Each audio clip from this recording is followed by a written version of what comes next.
Hola a todos. Después de semanas, días y felices horas, finalmente saqué el video para calcular la energía del Sol. Se va a poner muy bueno. Quédate. Mi nombre es Aina y esto es Cosmo Sidewalk.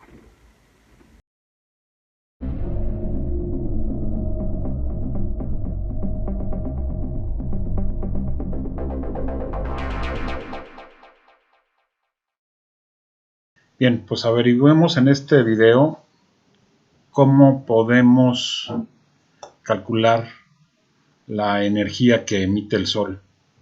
Parece ser una cuestión poco complicada.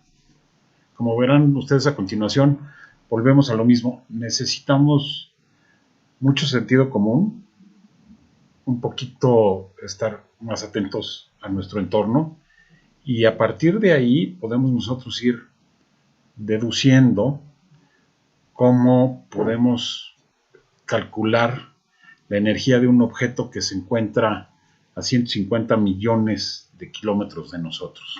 Ok, como ven ustedes aquí en esta lámina, en esta diapositiva, nosotros cuando vamos de campamento o simplemente cuando cocinamos algo en nuestra cocina o cuando tratamos de cambiar un foco incandescente recién apagado, nos damos cuenta que estos objetos, la fogata, la hornilla en la cocina y el foco, emitieron o emiten calor.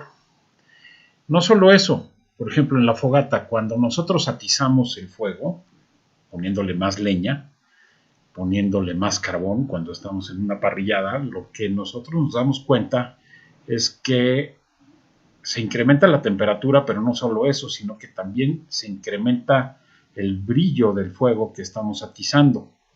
Lo mismo sucede con las bombillas eléctricas. Por ejemplo, las bombillas eléctricas, entre más potencia tengan, entre más watts tengan, más se calientan, ¿no? No es lo mismo cambiar una bombilla de 100 watts recién apagada que una bombilla de 30 watts recién apagada de las bombillas anteriores que utilizamos, de las incandescentes, como la que aparece aquí en la diapositiva. Entonces, nosotros estamos viendo que la temperatura de estos objetos está estrechamente relacionada con la energía, es decir, el calor que éstas emiten. Es decir, a mayor temperatura, mayor energía. Bueno, entonces nosotros podemos decir lo mismo sucede con una fuente de energía tan poderosa como lo es el Sol. Y en efecto, a mayor temperatura que tenga una estrella, mayor energía emana esta estrella. Entonces ya tenemos ahí un dato que es bastante interesante. Si nosotros pudiéramos conocer la temperatura en la superficie del Sol, nosotros estaríamos en la capacidad de poder deducir su energía. ¿De acuerdo? La cuestión, lo difícil del caso es uno, como dijimos hace unos momentos, el Sol está a 150 millones de kilómetros de distancia de nosotros. La cuestión es que es muy lejos. No solo eso, al estar tan lejos y al emitir tal cantidad de energía que nosotros aquí en la Tierra, 150 millones de kilómetros del Sol, en ciertas zonas, por ejemplo en los desiertos o en las playas, apenas si podemos nosotros soportar el calor que hace, imagínense ustedes estar en la superficie del Sol. Es algo más que imposible, ¿no? Por lo menos no hemos desarrollado ningún material hoy en día que pueda resistir la temperatura del Sol, ¿no? A tan corta distancia. Mucho menos podemos ir a tomar la temperatura en la superficie del mismo. Entonces, ¿cómo carambas le hacemos? Porque los termómetros que tenemos aquí en la Tierra sí nos miden la temperatura que emana el Sol y que nos llega aquí a la Tierra, en ese pedacito de tierra que nosotros estamos, y pues obviamente pues la temperatura varía si hay nubes, si no hay nubes, si es invierno, si es verano, etcétera, ¿no? Y esa no es una temperatura fiable para medir la temperatura del Sol. No podemos deducir a partir de la temperatura que medimos aquí dentro de una atmósfera, además, la temperatura que tiene el Sol en su superficie. Bien, ¿qué nos queda entonces? Bueno, nos queda remitirnos a algunos descubrimientos y algunos afortunados avances tecnológicos que se dieron pues hace ya poco más de 200 años. Por ejemplo, el señor Joseph von Fraunhofer en su momento era un fabricante de telescopios refractores, o sea, de lentes como los que usó Galileo, de alta calidad. Tenía un muy buen nombre su firma que manufacturaba este tipo de telescopios. Y un día se le ocurrió a él hacer prismas digamos, aplicando los mismos principios y conocimientos y tecnologías que tenía para fabricar los lentes de los telescopios. Y decidió hacer prismas de muy alta calidad. Cuando hizo el primer prisma a manera de prueba, lo colocó enfrente de uno de sus telescopios y a este telescopio lo dirigió tanto al Sol, a la Luna, a Venus, a Marte, a la estrella Betelgeuse, y obtuvo, como lo hizo en su momento Newton 100 años antes, obtuvo en efecto un espectro de difracción como el que vemos nosotros aquí. Este espectro de difracción, la diferencia que tenía con los que había obtenido Newton es que mostraba este tipo de rayas atravesadas en él de distintos anchos de color negro. El de Newton, o los prismas que utilizaron Newton y posteriormente algunos de sus colegas, no presentaban estas líneas. A von Fraunhofer, quiero suponer, por un momento le pareció extraño obtener estas líneas, pero esto realmente se debía a que sus prismas eran de mucho mayor calidad y por lo tanto de mucho mayor resolución. Y gracias a esto, estas líneas, que después nos enteramos que eran líneas de absorción, aparecieron en sus espectros luminosos, ¿no? Energéticos. En su momento el señor von Fraunhofer, por supuesto, no supo a ciencia cierta qué los producía, no tuvo ni idea. Sin embargo, como muy buen alemán que fue, lo siguiente que hizo fue clasificar estas líneas por su ancho, y hoy en día esa clasificación de anchos de línea se utiliza precisamente para describir los espectros que utiliza la ciencia para distintos propósitos hasta nuestros días. Ok, esto se quedó en 1814 como una curiosidad. Von Fraunhofer, bien a bien, nunca supo qué ocasionaba estas líneas que llamamos hoy en día de absorción, y unos años más tarde, casi medio siglo más tarde, a mediados del siglo XIX, tanto el señor Robert Bunsen como el señor Gustav Kirchhoff, no se ve aquí su nombre porque estoy, para variar, yo atravesado estorbando, pero bueno, el señor Gustav Kirchhoff y Robert Bunsen estaban haciendo experimentos con respecto a un espectrómetro espectrómetro que ellos mismos construyeron, con prismas como los que había utilizado von Fraunhofer algunos años antes, y los decidieron dirigir a distintos elementos, sobre todo a la llama que producían distintos elementos, y se dieron cuenta de algo muy, muy interesante.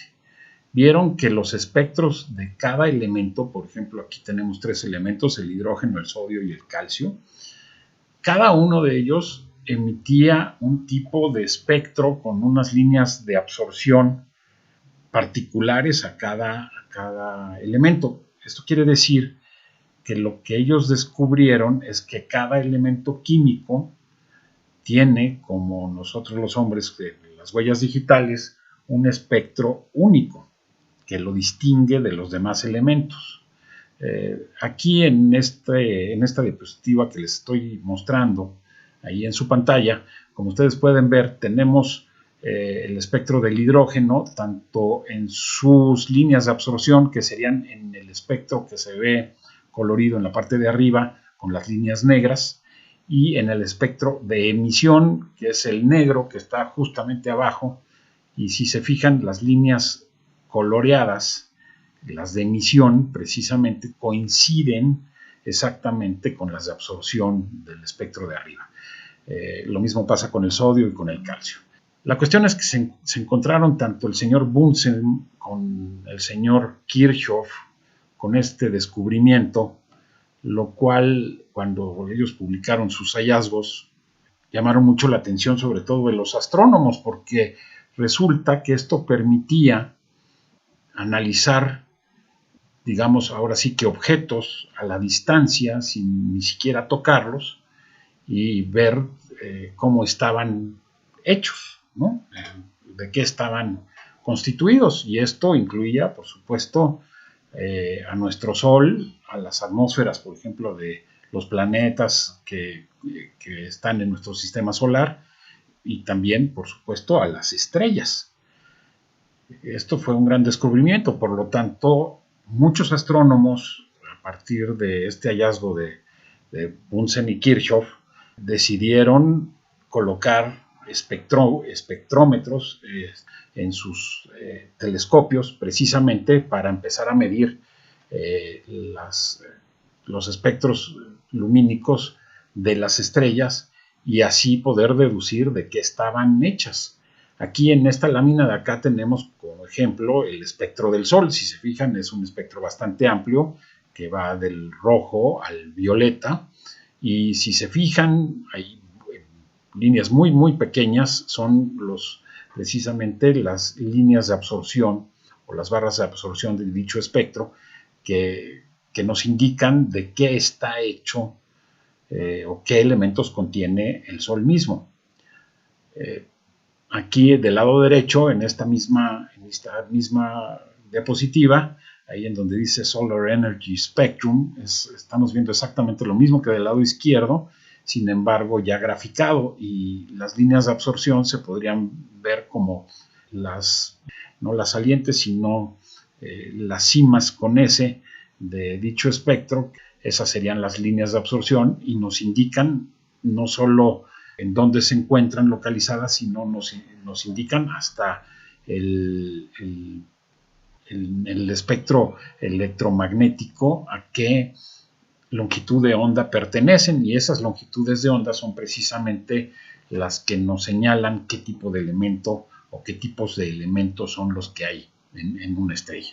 Entonces esto fue un gran avance que nos permitió pues no solo descubrir de qué estaba constituido el Sol muy a la distancia, sino también nos permitió descubrir un nuevo elemento que es el helio.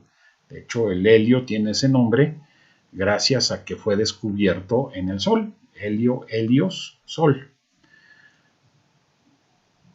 ¿Esto cómo se relaciona con lo que queremos nosotros saber? Bueno, unos cuantos años después, este señor, el señor Wilhelm Wien, casi a finales de la década de los 80 del siglo XIX, descubrió que había una relación inversa, pero muy estrecha obviamente, entre la temperatura y la longitud de onda, pico de cada espectro.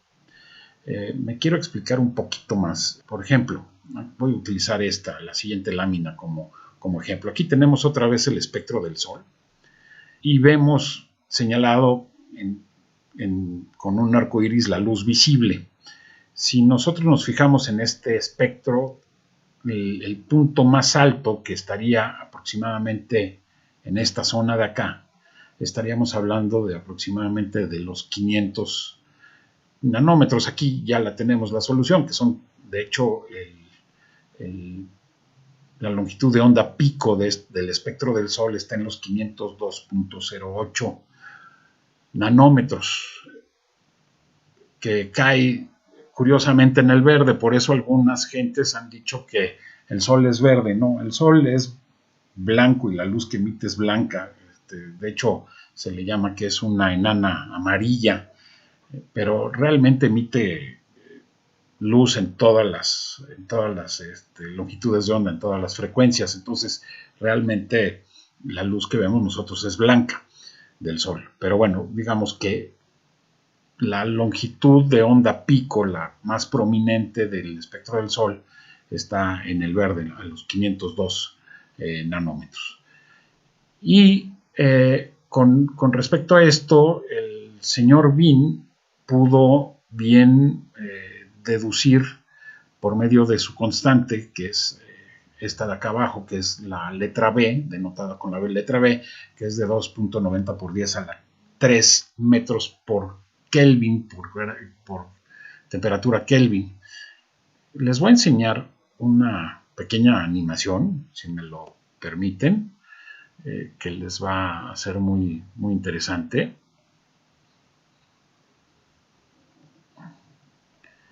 Voy a cerrar estas dos pestañas. Aquí tenemos más o menos lo que descubrió el señor Bean y más que nada lo que calculó el señor Bean con respecto a la relación que había entre la longitud de onda máxima de un espectro y la temperatura. Por ejemplo, una bombilla eléctrica de las incandescentes como las que nosotros utilizábamos hace ya varios años, vamos a hacer un poco más grande, el espectro luminoso en donde realmente emitía más luz era en el infrarrojo. Por eso esas bombillas incandescentes se calentaban tanto e iluminaban tan mal, ¿no? Se necesitaban muchos watts para precisamente hacer crecer su potencia dentro del espectro luminoso, en donde no estaba su mayor longitud de onda, en este caso su mayor pico de longitud de onda, que sería aquí, que estaría aquí en el infrarrojo, más o menos a los 1000 nanómetros, ¿no? Como muestra la gráfica acá. El Sol, por ejemplo, como vimos hace un momento, obviamente la gráfica no nos alcanza, vamos a hacerlo más pequeña. Estamos hablando de que su longitud de onda está, como decíamos hace un momento, muy cercana o dentro del color verde, ¿no? Como vemos acá, ¿no? Sirio, que es una estrella próxima a nosotros, pero mucho más brillante, se sale también su límite de los márgenes. Vamos a ponerlo aquí. Tiene su pico más alto en longitud de onda, ni siquiera en la luz visible, como la bombilla eléctrica, nada más que del otro lado, en la luz ultravioleta, ¿ok? Y si ustedes se fijan acá, vamos nosotros a utilizar mejor el Sol. Vamos al Sol, aunque se achate ahorita nuestra gráfica mucho. Vamos a redimensionar muy rápidamente. Y si se fijan ustedes, la longitud de onda va alargándose porque la longitud de onda es más larga hacia la derecha y es más corta hacia la izquierda. Es más larga la luz, la longitud de onda en la luz roja que en la luz violeta, por ejemplo, ¿no? Entonces va creciendo la longitud de onda, pero va decreciendo la temperatura, ¿ok? ¿Por qué? Porque la energía es menor, porque la frecuencia en las longitudes de onda largas es menor, o sea, la energía completamente es menor y por eso va subiendo la temperatura conforme nosotros vamos haciéndonos hacia la izquierda. Quiere decir que es mayor frecuencia, menor longitud de onda, por lo tanto más energía. Sí, quedó claro. Aquí creo que con esta gráfica está muy bien. Inclusive podemos poner aquí unos valores para complementar. En la parte de abajo aquí vemos los nanómetros y aquí en la parte de la izquierda vemos la energía en watts que desprende, por ejemplo, una luz, la luz del Sol, por ejemplo, y la temperatura. Aquí estamos viendo qué temperatura tiene, ¿de acuerdo? Aquí ya está resuelta la ecuación o la ley de Wien, ¿no? La aproximación de Wien, en este caso. Entonces, básicamente lo que nos dijo el señor Wien, o lo que llegó a calcular el señor Wien con gran exactitud, es precisamente esta relación, gracias a la constante que también dio con ella.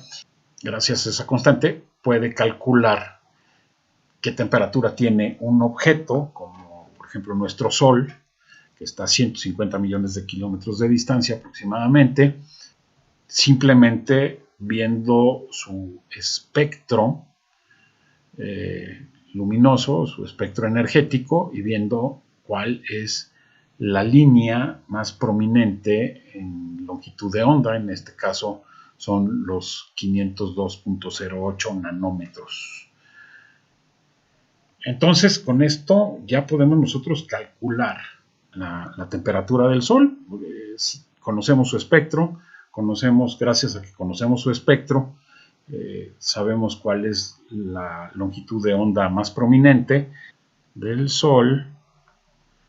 Es de 502.08 nanómetros, ¿no? Estamos hablando de por 10 a la menos 9 metros. Y conociendo eso y su constante, que la constante es de Wien, que sería 2.90 por 10 a la menos 3 metros por Kelvin. Entonces, llevando la ley de Wien, podemos nosotros calcular la temperatura, que sería 2.90 por 10 a la 3, a la menos 3, perdón, metros sobre Kelvin, por Kelvin, perdón, dividido entre la longitud de onda, que es 502.08 por 10 a la menos 9 metros.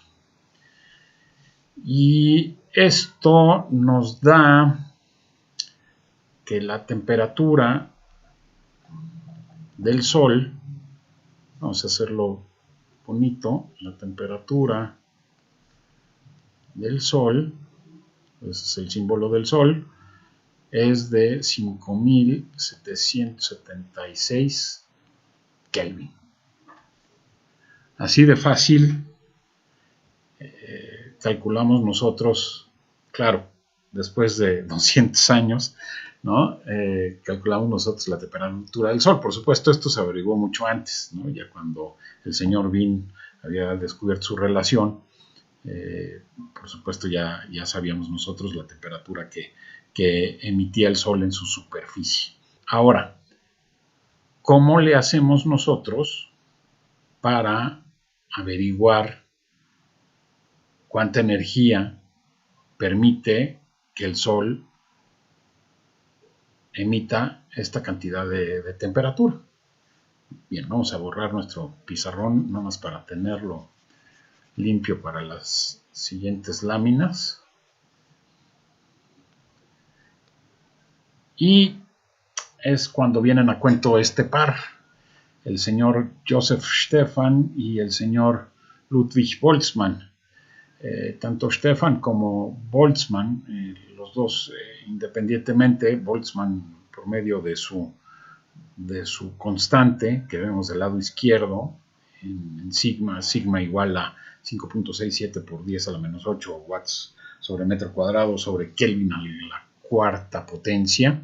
Digamos, se pudo hacer esta ecuación que permite medir la luminosidad o la energía de una estrella dada en toda su superficie por medio de tomar en cuenta su área, en este caso, y multiplicarla por la constante de Boltzmann por la temperatura a la cuarta potencia. Esta ecuación se conoce como la ecuación de Stefan-Boltzmann. Entre muchas cosas, lo que permite es precisamente conocer qué tanta energía en watts emite una estrella dada, como nuestro Sol, por ejemplo. Con simplemente saber la temperatura que tiene y eso ya vimos cómo nosotros se puede deducir, y calculando su radio. El radio, calcularlo para una estrella cualquiera es más complicadillo. Sin embargo, para nosotros calcularlo, sacarlo, no está tan difícil.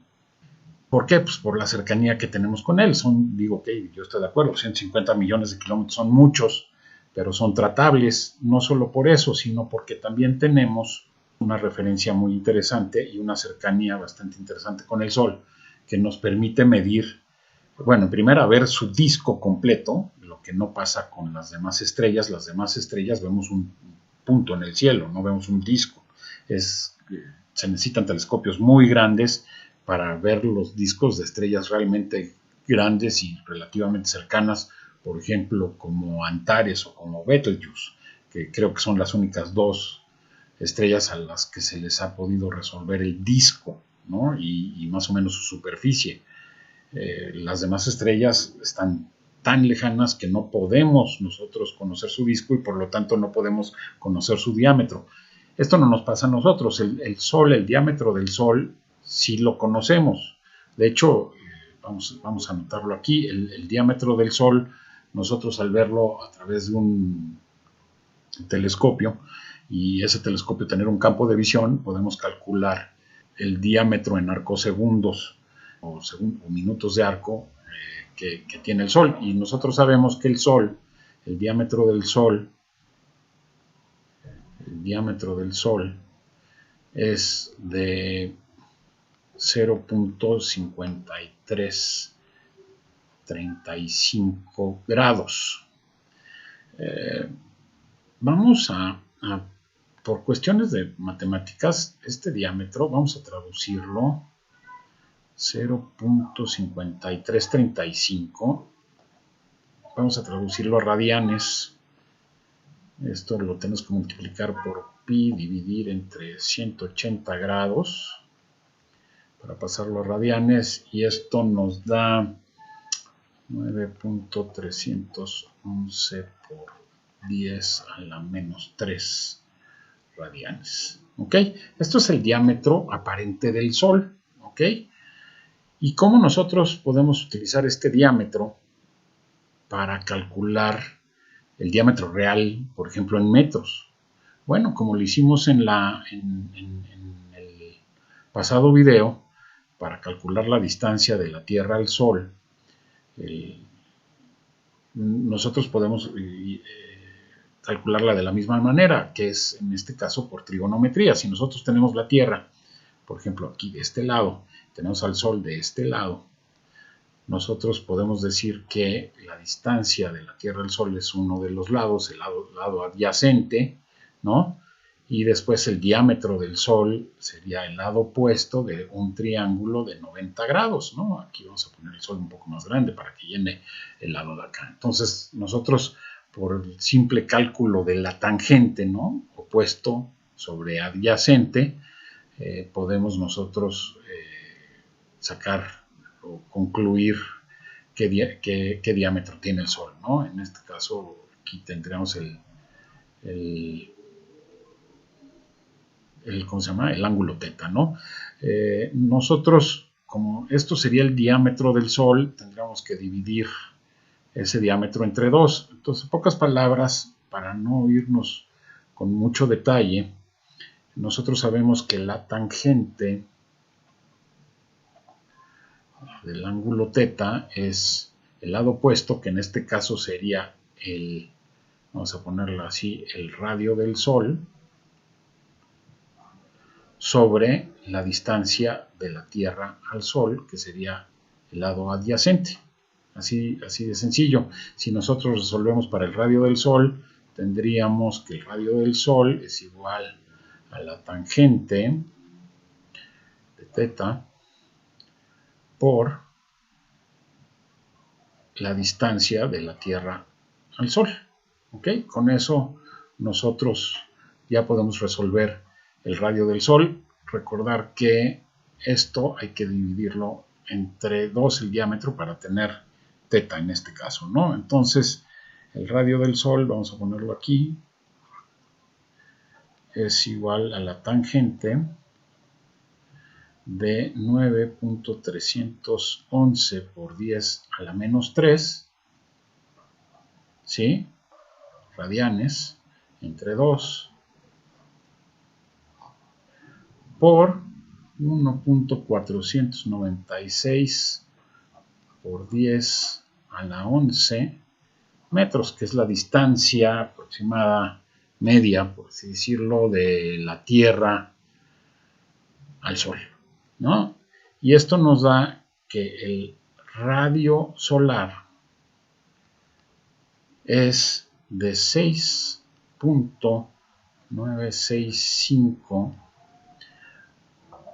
por 10 a la 8 metros, es decir, 69.650.000 metros. Ese es el radio solar, ¿ok? Y con esto nosotros ya tenemos resuelta la ecuación prácticamente de Stefan Boltzmann. Perdón, se ve así porque tengo todavía lo que acabo de escribir en pantalla acá, se pasa a la otra lámina. Cuestiones técnicas que tengo que resolver en el futuro. Pero digamos que ya estoy yo en la posibilidad de calcular, ya estamos en la posibilidad de calcular ahora sí cuánta energía emite el Sol, y con esto estar prácticamente en las puertas para saber qué tanto de vida le queda a nuestro Sol, que es al fin y al cabo la respuesta que nos hicimos desde el principio y que tratamos de resolver con todos estos cálculos. Ok, entonces como nosotros sabemos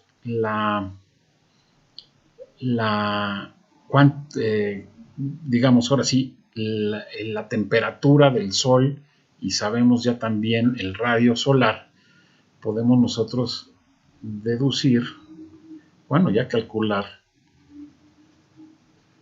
con la ecuación de Stefan Boltzmann cuánta energía en total emite el Sol.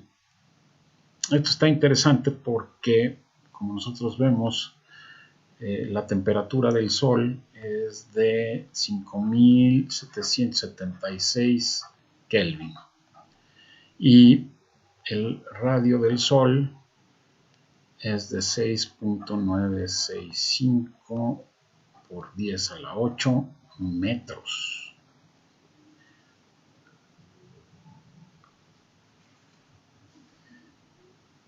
Recordemos que la ecuación de Stefan Boltzmann nos dice que la energía, en este caso del Sol, es el área de su esfera, en este caso 4pi por el área. Aquí vamos a saber que la voy a hacer un poco más pequeña para que quepa, porque con mi letra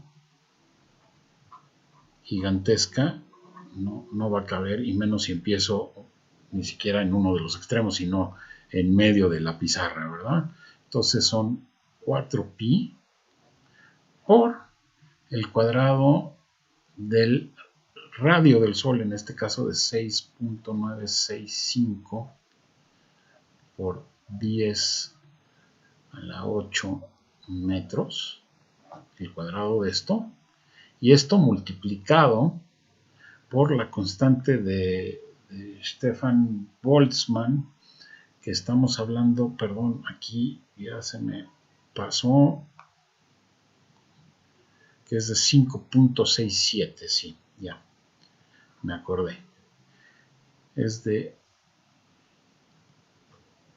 5.67 por 10 a la menos 11 watts por metro, o sea, dividido entre metro cuadrado por Kelvin cuadrado. Y esto por 5.776 Kelvin elevados a la cuarta potencia. ¿Okay? Es lo que nos dice la ecuación de Stefan Boltzmann. Aquí ya lo hice, es 4pi r al cuadrado por la constante de Boltzmann por la temperatura a la cuarta potencia, en Kelvin esto. Todo utilizamos Sistema Internacional de Medidas. Y esto nos arroja una energía total de 847 por 10 a la 26 watts. Esto es lo que emana, lo que emite de energía el Sol. Increíble, ¿no? Es una cantidad abrumadora. Es más, les dejo de tarea que calculen ustedes toda esta energía, la potencia que nos da pues es esto en watts. ¿Qué podríamos hacer con ella en la Tierra? Y van a ver que la respuesta es increíble, la cantidad de energía que da el Sol y la energía que nos estamos perdiendo de utilizar para precisamente iluminar nuestras casas, motorizar o más que nada impulsar nuestros automóviles, nuestros trenes y una bola de cosas que podríamos hacer con esta energía que nos es gratuita y que sin embargo algunos políticos que se creen muy listos dicen que es más cara que utilizar petróleo y combustibles fósiles, ¿no? Podemos recolectar con paneles solares que pues, son cada vez más eficientes y que podemos convertir en energía cinética y en energía luminosa, en fin, en lo que queramos. Pues bueno, entonces ya tenemos nosotros la energía que el Sol emite en total, es una cantidad impresionante y ustedes dirían, bueno, pues Jaina, pues ya estás listo, vamos a calcular cuánto tiempo le queda al Sol y los voy a dejar en suspenso. En primera, porque soy una persona fea y mala. Y en segunda, porque no es así de fácil. Aunque nuestra ecuación hiperfamosa nos dice que necesitamos la energía y la masa, ¿no? Para calcular el tiempo que le queda al Sol, porque este numerito de acá, que es la velocidad de la luz, ya lo conocemos, o sea, ya conocemos aparentemente las tres variables que necesitamos para resolver esta ecuación, ya estaríamos en posibilidad de deducir cuál sería el tiempo que le queda al Sol. No, no es así, sabemos lo que emite el Sol de energía en total, pero tenemos que ver cuánto del combustible que tiene el Sol, que es parte de esta masa, y no toda esa masa, le queda para consumirla, para fusionarla y permanecer como lo que ahora lo conocemos a nuestro Sol.